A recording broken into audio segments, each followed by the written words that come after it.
c'est pas tellement pratique de l'autre côté. Parce qu'il n'y a pas l'espace comme de ce côté-là. C'est pas aménagé. Bon, il y a aménagé pour le vélo, mais pour les piétons, avec les voitures, tout ça, c'est pas pratique.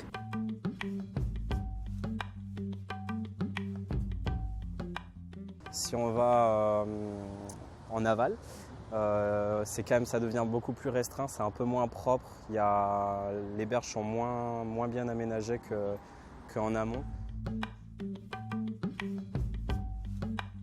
J'ai investi un peu plus loin, j'ai une maison pas loin, donc je suis vraiment ici dans le village de Triage, car ici nous ne sommes pas à Villeneuve-Saint-Georges-Ville, nous sommes dans Triage-Ville. Nous sommes vraiment un quartier très découpé par rapport à notre ville tutelle Villeneuve-Saint-Georges.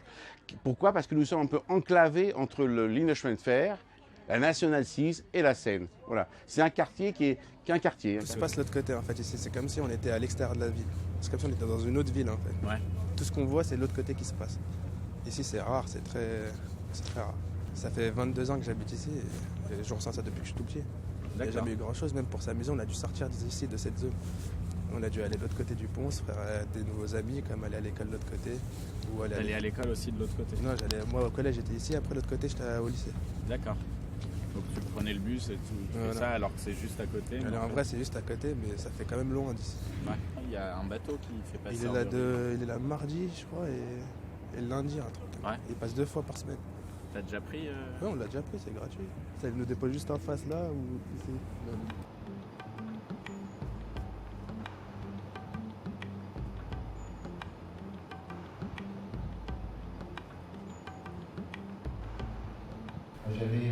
J'avais une petite question technique. Est-il possible, dans l'avenir, d'imaginer des bateaux, des péniches, comme à Paris, qui pourraient animer ces berges-là? Ou est-ce que, techniquement parlant, c'est pas possible? Donc ça, c'est la discrétion du maire. C'est le maire qui demande à avoir une berge apte à recevoir des bateaux stationnaires. Il faut faire des études pour prouver qu'il n'y aura jamais de choc dans les conditions les plus extrêmes. Et il y a des endroits où il y a déjà du trafic fluvial de logistique.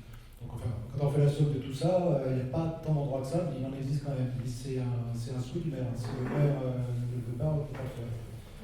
Par rapport à la Seine, c'est qu'on draine beaucoup de monde sur le lieu, on a des grosses manifestations, et forcément il y a l'accès à ce lieu, qui n'est pas forcément évident. Le métro n'est pas encore là, il est loin d'être là, même si c'est 2026 ou 2027, ça peut paraître peu dans la tête de certaines personnes, mais pour nous forcément c'est lointain. Et le RER est à un quart d'heure à pied, donc on a toujours cette question de l'accès des publics. Et finalement, ce qui est le plus proche pour nous comme accès, c'est la Seine aussi. Mais ça n'existe pas encore, le port n'est pas encore là. Mais il y a une réflexion quand même à avoir. Nous, on est prêt à travailler là-dessus, sur comment faire accéder le public jusqu'ici par la Seine. Si vous faites un spectacle avec 2000 personnes, il ne faut pas compter sur le bateau. Ça va amener 200 ou mieux. Donc c'est déjà pas mal. Mais c'est pas. Il vaut mieux déjà avoir un arrêt de bus et venir facilement à vélo, ça amènera encore plus de personnes. Bon. Justement, Fadel, l'association Fit de l'eau.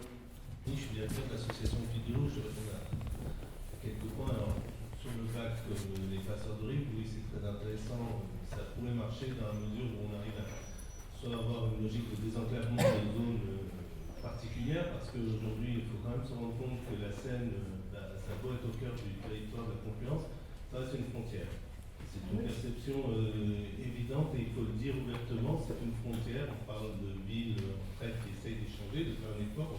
Je l'entends aujourd'hui entre Vitry et Alfortville où il y a quelque chose, mais ça reste une frontière et non pas un lieu de qui vit. Et un passeur comme ça, oui, effectivement, ça peut permettre de désenclaver une zone pour aller par exemple à choisir à la gare du RER. Il peut y avoir des choses qui peuvent être pensées entre, mais là on sortira un petit peu, mais choisi, et la gare de triage de Villeneuve-Saint-Georges. Donc il y a des possibilités à ce niveau-là, mais ça reste limité parce que c'est un certain nombre de personnes, comme le disait M. Fuchs, c'est tout à fait raison. On ne peut pas avoir un gros débit sur un bateau en termes de passagers, il faut vraiment en avoir conscience. Effectivement, Fadel, tu as raison, la Seine, c'est aussi une frontière. Quand on est Val-de-Marnais, on le sait. Effectivement, quand on est parisien, elle se traverse assez facilement. Les ponts, il y en a tous les, je ne sais pas combien, centaines de mètres.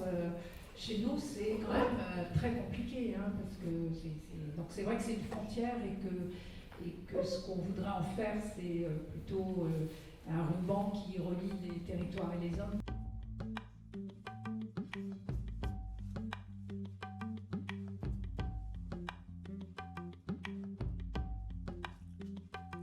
Je suis contente, je fais du vélo aussi sur les bords de Seine pour rentrer chez moi. Donc voilà, dès que je peux, en fait, je me rapproche de l'eau.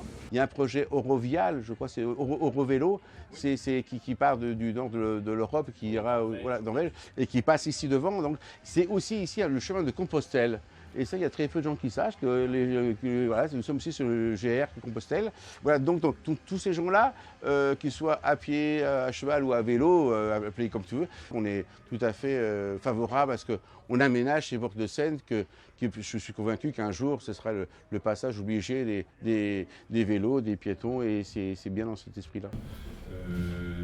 Il y a des projets, notamment Vitry et Chanzy, de créer des passerelles qui relieraient les deux rives, rive gauche et rive droite, avec l'idée toujours de valoriser, de développer les mobilités douces en ayant à l'esprit de développer les aménagements, enfin le vélo, le transport, les déplacements à vélo et les aménagements cyclables le long de l'Eurovélo 3. Moi je vois quand même de plus en plus de monde sur cette Eurovélo piste cyclable et ça se fait très bien sur d'autres Eurovélo avec des panneaux touristiques. Enfin, moi quand je me balade un peu partout en France, voilà, je débarque et je vois ça et ça me donne des idées d'aller visiter ou pas. Et là, en l'occurrence, sur celle-là, sur cette Eurovélo-là, il n'y en a pas, il n'y a quasiment pas de panneaux. Et voilà, il suffit de mettre des petits panneaux qui indiquent par exemple tous les lieux culturels du territoire. Il y a la piste des Marronniers, effectivement, aujourd'hui, c'est pas très engageant, c'est pas éclairé, donc si c'est le matin à 6h ou le soir à 19h en plein hiver, est-ce que j'y vais ? Et ça, c'est la réalité. Donc il y a un souhait, effectivement, de requalifier cette piste par un moyen ou par un autre pour pouvoir relier le quartier de triage au centre-ville. Nous sommes en pleine transition sociale et aussi dans les habitations. On est en train de construire 200 appartements, une création d'une crèche future, on va agrandir les écoles. Voilà. Vraiment, il y a un potentiel sur le triage de l'avenir.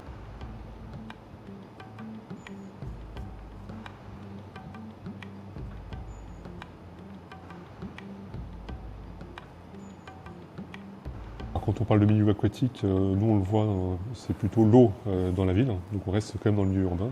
Donc on a effectivement une approche particulière de l'eau en ville, qu'on n'aurait pas forcément dans une rivière en monde rural. Donc effectivement on fait bien le lien entre l'eau et la ville, comment faire ce lien. Donc là c'est l'objectif du cluster, c'est comment créer des liens, retrouver en fait l'eau dans la ville. L'eau était plutôt un vecteur de communication. Il y avait eu donc une séparation qui a été faite entre la rivière et l'activité de la ville. Donc l'objectif collectif du cluster et de nos partenaires, c'est de recréer ce lien entre la rivière et la ville. Comment retrouver de la biodiversité, de l'accessibilité de ces berges donc à la population. Les enjeux sont aujourd'hui portés par ces collectivités, donc il n'y a aucune hésitation par rapport à ça. Par contre, il y a des contraintes, on a vu d'aménagements qui sont relativement coûteux. Donc on est sur des problématiques complexes, multifacteurs. Quand on touche une berge, on touche aussi sur l'écologie du milieu, sur les problèmes de mobilité, sur l'usage aussi, le transport de la rivière. Donc on voit que c'est un sujet qui est très très complexe.